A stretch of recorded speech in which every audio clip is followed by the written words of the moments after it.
എന്താ എല്ലാരും കൂടെ? ചിട്ടി പിടിച്ച കാശ് വാങ്ങിക്കാൻ ചെന്നപ്പോഴാ അവന്മാർ ഈ കടുങ്കൈ ചെയ്തത്. ചിട്ടി കമ്പനി പൂട്ടി. അവന്മാരെ ഒന്നിനും കാണാനും ഇല്ല. എന്നെ കാപ്പാത്തനോ വയത്തെ പട്ടിണി പോട്ടെ മിച്ച കാസങ്കി പോട്ടെ ഇപ്പൊ എല്ലാമേ പോച്ച്. दुकान बेच के मिला हुआ पैसा सब बर्बाद हो गया. നിങ്ങൾ ഇത് അനുഭവിക്കണം.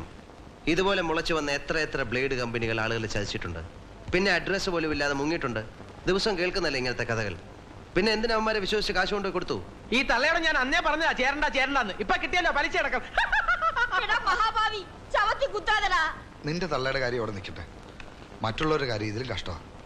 നാട്ടിൽ അനിയന്മാരെ പഠിപ്പിക്കാനും പെങ്ങന്മാരെ കെട്ടിച്ചയക്കാനും അച്ഛനെ അമ്മയെ ചികിത്സിക്കാനും ഒക്കെ ഈ പെണ്ണുങ്ങൾ കഷ്ടപ്പെട്ടുണ്ടാക്കിയ കാശാ അവന്മാര് പറ്റിച്ചോണ്ട് പോയത്. പോലീസ് പറഞ്ഞില്ലേ? അവര് കേട്ട ഭാവം നടിക്കുന്നില്ല. അവന്മാരെല്ലാം ചേർന്നോണ്ടായത്. നിങ്ങൾ പൊയ്ക്കോ, ഞാൻ നോക്കിക്കോളാം.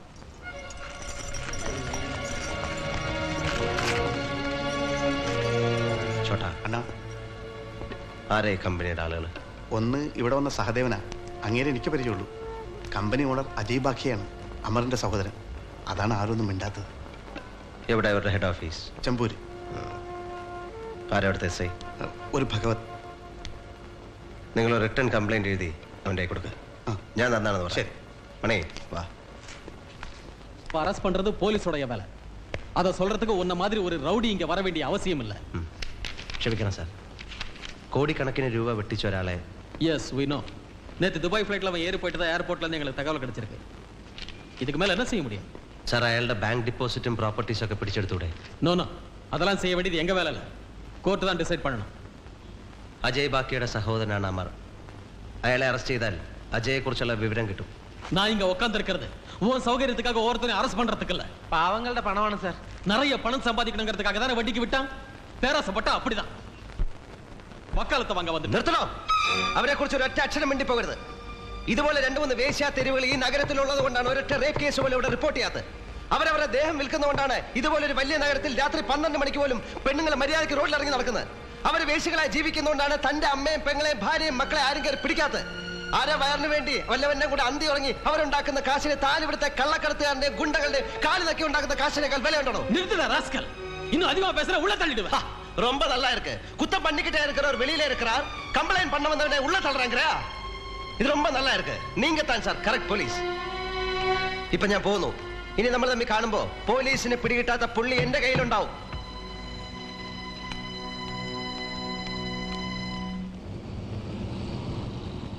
ആ മാനേജർ സഹദേവന്റെ വീട് എനിക്കറിയാം. അവനെ പിടിച്ചാല് അജയ് ബാക്കി എവിടെ ഉണ്ടെന്ന് അറിയാൻ പറ്റും. അവനും വീട്ടിലുണ്ടാവാൻ വഴിയില്ല. ശ്രമിച്ചു നോക്കാം.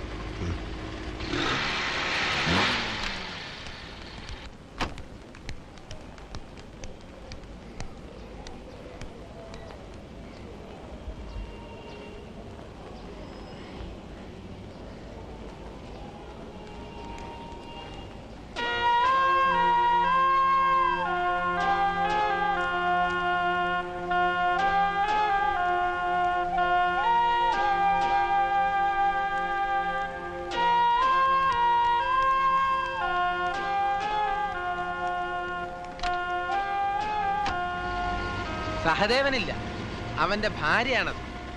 ആദ്യം ഒന്നും അറിയില്ല എന്ന് പറഞ്ഞു. ദുബായിലേക്ക് പോകാനുള്ള വിസയുടെ കാര്യം സംസാരിക്കാനാണെന്ന് പറഞ്ഞപ്പോ ജൂഹുവിലുള്ള മെട്രോ ലോഡ്ജിൽ അന്വേഷിക്കാൻ പറഞ്ഞു. അവളെ നിനക്ക് നേരത്തെ അറിയോ? പിന്നെ എവിടെയും കൊണ്ട് ഞാൻ കുറെ ട്രിപ്പുകൾ അടിച്ചിട്ടുള്ളതല്ലേ. അവന്റെ ചിട്ടിയും ബിസിനസ്സും ഒക്കെ അവളുടെ കയ്യിലാ.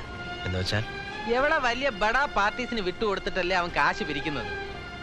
ഏതോ നല്ല കുടുംബത്തിൽ പറഞ്ഞ പെണ്ണ ഇവിടെ വന്ന് നാശമായിപ്പോയി. പല വലിയ ഹോട്ടലുകളിലും വീടുകളിലും രാത്രി കൊണ്ട് വിട്ടിട്ട് രാവിലെ വിളിച്ചിറക്കിക്കൊണ്ട് വന്നിട്ടുണ്ട് ഞാൻ. എന്തൊക്കെ പറഞ്ഞാലും നല്ല ബെസ്റ്റ് ഉരുപ്പടിയാ. എവിടെടാ എന്റെ മുതലാളി? അറിയില്ല. മുതലാളിയുടെ നാട്ടുകാരെ പറ്റിച്ച് രക്ഷപ്പെടാനാണെങ്കിൽ വെട്ടി നുറുക്കി ഞാൻ റോഡിലെറിയും. എനിക്കൊന്നും അറിയില്ല. കള്ളപ്പേരിൽ നാളെ വെളുപ്പിനെ ദുബായിക്ക് രക്ഷപ്പെടാൻ തീരുമാനിച്ചിരിക്കുകയാണ് അയാള്.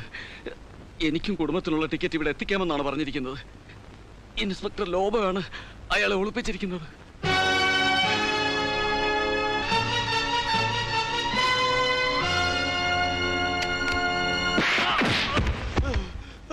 अजय बाग क्या कहा? मुझे नहीं मालूम. वो किधर है बताओ, नहीं तो तुम्हारा गर्दन उड़ा देगा. बोल. ओ ऊपर है.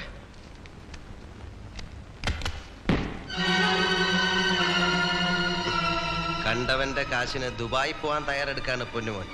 നിന്നെ അതിലും നല്ലൊരു സ്ഥലത്തേക്ക് ഞാൻ അയക്കാം.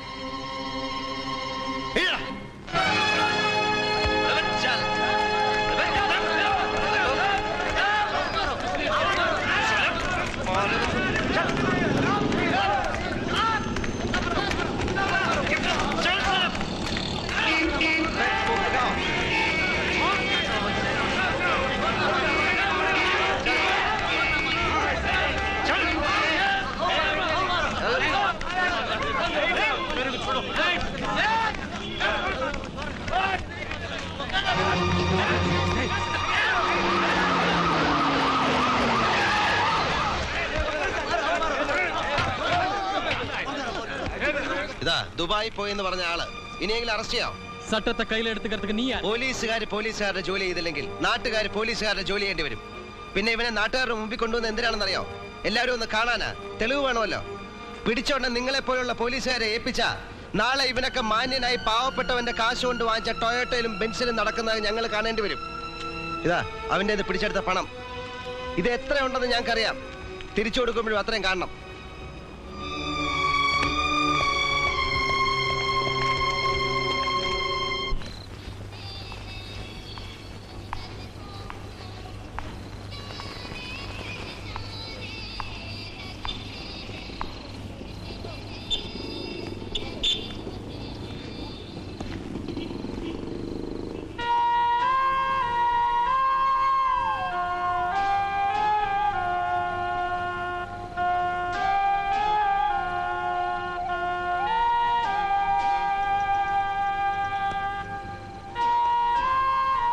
ഭർത്താവിനെ തേടി വരുമ്പോൾ പഴയ കാമുകനെ കണ്ടുമുട്ടുന്നത് വല്ലാത്തൊരവസ്ഥയാണ്.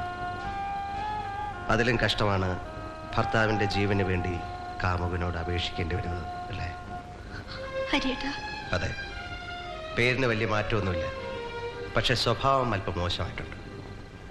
പലരോടും അന്തി ഉറങ്ങി ഭർത്താവിൻ്റെ ബിസിനസ്സിനെ സഹായിക്കുന്ന ഒരു ശീലാവതിയെ പറ്റി കേട്ടു. അതെൻ്റെ സാവിത്രിക്കുട്ടിയാണെന്നറിഞ്ഞപ്പോൾ അല്പം നൊന്തു.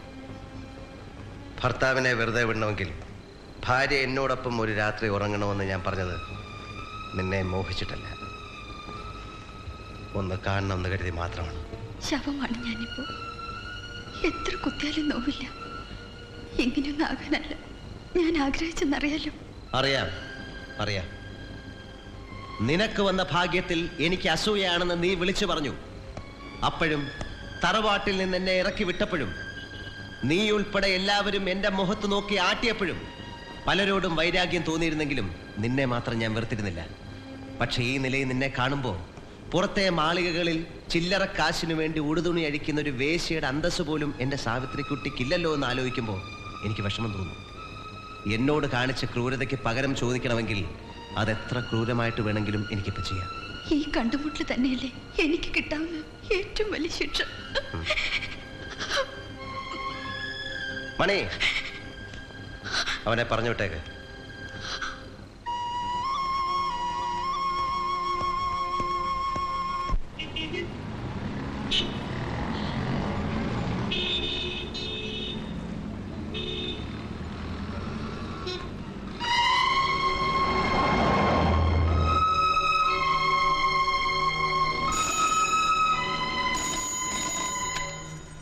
Hello, Shekhar speaking. ഓഫീസിലെ സൈറ്റിൽ ഞാൻ പല പ്രാവശ്യം വിളിച്ചു ശേഖർ. ഇനി ഒഴിഞ്ഞു മാറാൻ ശ്രമിക്കരുത്. ഞാൻ പറയുന്നൊന്ന് കേക്കോ പ്ലീസ്. ഇനിയും താമസിച്ച ആകെ കുഴപ്പമാകും. അതിനിപ്പോ ഞാൻ എന്ത് ചെയ്യാനാ? നീ പോയി വല്ല ഡോക്ടറെയും കാണ. നീ എന്നെ ത്രട്ടൻ ചെയ്യാണോ? നോ, മേലിൽ നീ ഇവിടെ വിളിക്കരുത്. കോനെ? ശേഖർ പ്ലീസ് ശേഖർ. നാട്ടിൽ നിന്ന് കുറെ എണ്ണം ഇറങ്ങിയിട്ടുണ്ട് ശല്യം ചെയ്യാൻ. ക്യാ? बहुत लोग निकले हैं गांव से तकलीफ देने के लिए.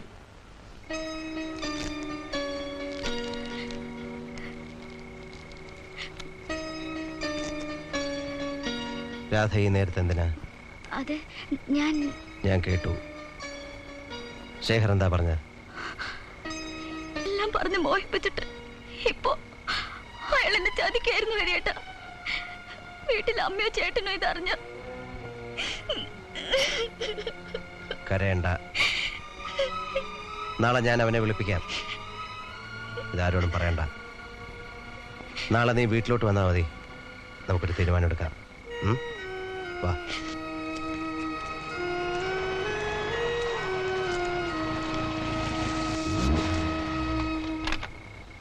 നീ എവിടെ പോയിരുന്നു?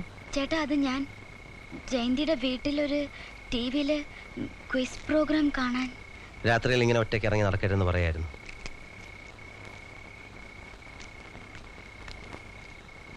പാതിരാക്കാനോട് നിന്റെ ഒരു ക്യൂസ്. നീ ചുമ്മാരിക്ക. മേലാൽ സന്ധ്യ കഴിഞ്ഞ് വീട്ടിൽ നിന്ന് പുറത്തിറങ്ങരുത്. ഇതൊരു വേശ്യാ തെരുവാണ്.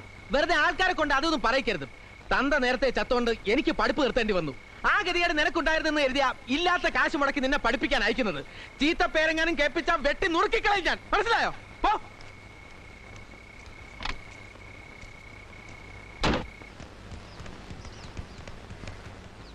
ഹരിയണ, ശേഖർ വരില്ല. നമ്മുടെ കൂടെ താമസിക്കുമ്പോഴേ എനിക്കറിയാം അവന്റെ സ്വഭാവം. നന്ദി കേട്ട തനി തറയാവൻ. നിങ്ങൾ അവനെ കണ്ടോ? ഇല്ല, ആ സേട്ടൂത്തി പറഞ്ഞു ആള് സ്ഥലത്തില്ലെന്ന്. ശേഖർ എന്ന് പറയുമ്പോ അവിടെ വായും തേനും പാലും ഒഴുകുക. പതുക്കെ പറയടാ. എല്ലാരും അറിയട്ടെ, അവൻ അവിടെ ഉണ്ടെന്ന് ഞങ്ങൾക്കറിയാം. അവിടുത്തെ ശിവായി പറഞ്ഞു. പുളിങ്കോമ്പിലല്ലേ കയറി പിടിച്ചിരിക്കുന്നത്. അവളും അവനും ഭാര്യ ഭർത്താക്കന്മാരെ പോലെ അവിടെ കഴിയുന്നത്. അവനെ അവൾ കല്യാണം കഴിച്ചു എന്ന് പറയുന്നത് കേട്ടു. സത്യമായിരിക്കും.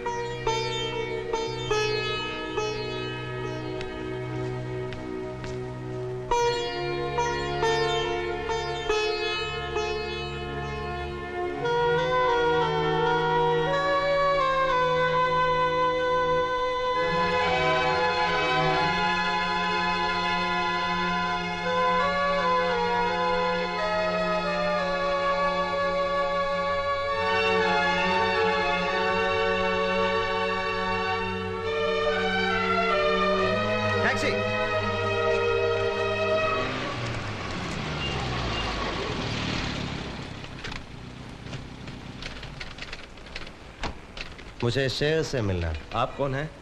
उनसे कहना हरी आया है। बैठिए।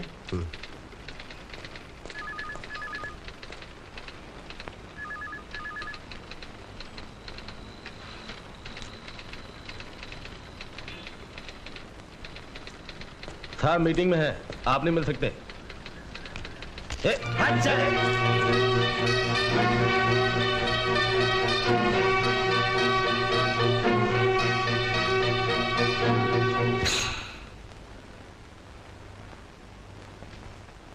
നിന്നെ കാണണമെന്ന് ഞാൻ പറഞ്ഞിരുന്നു. ഞാനല്പം തിരക്കിലാണ്. അറിയാം, നീ വലിയ മുതലാളിയായെന്ന് ഞാൻ അറിഞ്ഞു. ഓഫീസ് പണി കഴിഞ്ഞാലും സേട്ടൂത്തിയുടെ പ്രൈവറ്റ് ജോലികളുണ്ടല്ലോ ധാരാളം. അതുകൊണ്ട് തിരക്ക് കൂടും. ആവശ്യമില്ലാത്ത കാര്യങ്ങൾ സംസാരിക്കണ്ട. നാക്കുകൊണ്ടല്ല നിന്നോട് സംസാരിക്കേണ്ടത്. നീ excuse me, I will handle it. No, he won't be able to handle it as easy as he thinks. AC കാറും വീടും സൂട്ടും കോട്ടും ആ സേട്ടൂത്തിയുടെ മേത്തെ ചൂടൊക്കെ ആയപ്പോ വന്ന വഴിയെക്കുറിച്ച് നിനക്ക് പുച്ഛമാണെന്ന് എനിക്കറിയാം. ഞങ്ങൾക്കാർക്കും നിന്റെ ഒരു പുല്ലും വേണ്ട. പക്ഷെ പാവപ്പെട്ട ഒരു പെണ്ണിനെ ചതിക്കാൻ നോക്കിയാ. നീ എന്നെ അപമാനിക്കരുത്. ഇല്ല, ഇത്രയും ചെയ്യേണ്ടി വന്നത് നീ കാരണം തന്നെയാണ്. ഞാനിപ്പോൾ പോകുന്നു. ഇവിടെ നിന്നാൽ നിന്റെ അന്തസ്സിന് ഇനിയും മുറിവും ചതവും ഒക്കെ പറ്റിയെന്ന് വരും. പക്ഷെ ആ പെണ്ണിൻ്റെ കുടുംബത്തിനും അവരുടേതായ അന്തസ്സും അഭിമാനം ഉണ്ടെന്ന് നീ ഓർക്കണം. വൈകിട്ട് കാണണം. വീട്ടിൽ വരണ്ട, നരിമാൻ പോയിന്റ് ഞാൻ കാണും. ഇനി എന്നെ ഇവിടെ വരുത്താൻ ഇടയാക്കിയാൽ നിന്റെ ശവം കണ്ടിട്ട് ഞാൻ പോകും. പോലീസ് പോളി പുല്ലേ, പോലീസ് എന്നെ ഒന്നും ചരക്കാൻ പോകുന്നില്ല. അറിയാവുന്ന ഭാഷ പറഞ്ഞു കൊടുത്തേക്ക്.